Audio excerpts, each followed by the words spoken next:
Hi guys! Alam nyo ba, meron kasi ako nagugustuhan eh. Hindi ko alam kung dapat ko pang sabihin sa kanya or wag na. Sasabihin ko ba? Wag na. Parang ang pangit naman kung sasabihin ko na gusto ko siya. Sabihin ko na gusto kita. Diba? Wag na. Wala lang yun. Lilipas din yan. Tsaka hindi pa kasi ako sigurado kung talagang gusto ko ba or basta yun. Wag na. Wala lang po. Eme-eme lang to mga bi. Hayaan nyo na.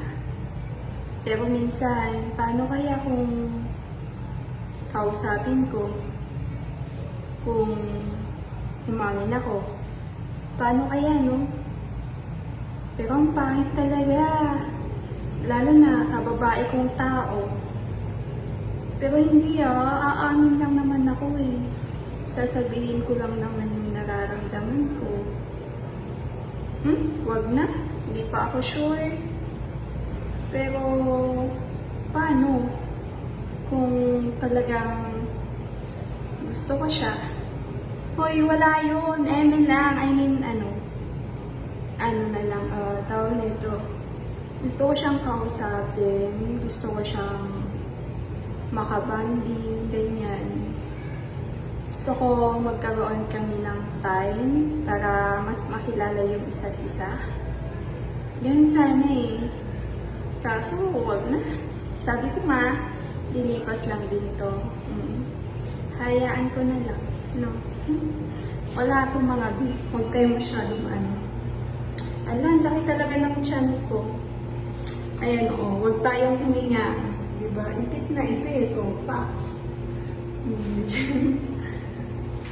Yung tiyan ko talaga, wala talagang shape yung katawan ko, mga bi. Kaya, pagpasensyahan nyo na. Nasisira yung wallet ko. Hirap kong isara. Inaganito ko pala yung buhok ko kasi nga wala akong suot na Ayan. Para hindi para hindi halata. Wala na talaga eh. Pero wala din, di ba? Kung meron man, hindi ka. So, yun. Ano pa ba? Wala. Wala lang to eme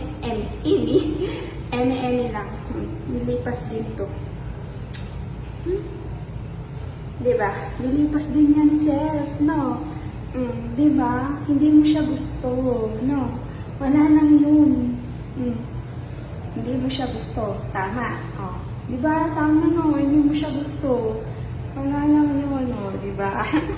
Appear.